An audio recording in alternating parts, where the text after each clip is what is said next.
AfTA is supposed to be the vehicle that promotes intra-African trade. And the implementation of the AfTA agreement is something that a number of countries, about 44 countries, have signed onto. So at the retreat, the participants looked at ways of implementing the AfTA agreement.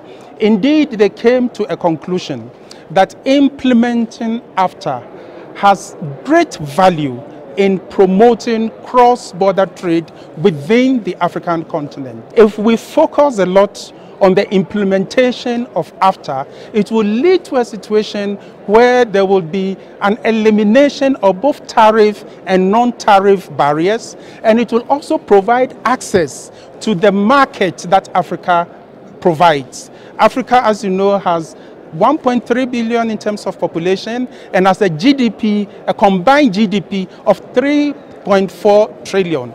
And so they all came to the conclusion that, look, we need to work together as businessmen, as politicians, to ensure that we provide access to Africa's 1.3 billion market and to the 3.4 trillion GDP that the Africa market offers.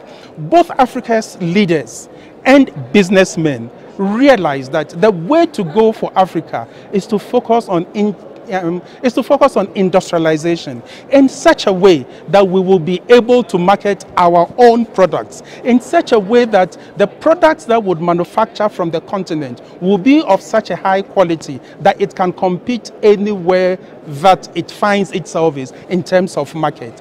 Then the Africans, both leaders and businessmen, decided that, look, we need to make this one of the main pillars of the AU's effort at promoting AfTA. So we came to the AU Secretariat. Our president was in the closed session, and our president has made a call to the AU to ensure that both the outcome document and the compact are adopted into the records of proceedings of this summit. That's one.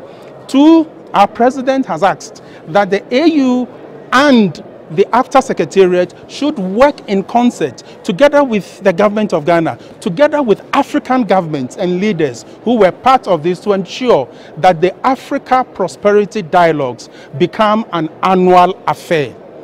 It helps for us to sit in Africa and think Africa and discuss Africa, instead of moving from Africa into other parts of the world, into Europe, into the Americas, to go and discuss Africa in America. So that is at the base of this Africa Prosperity Dialogue that today has been adopted into the records of the AU Summit, and that the AU, AfTA, and African governments are going to work together to ensure that it responds to the challenge that AfTA offers, that it leads to a situation where the implementation of AfTA becomes smooth.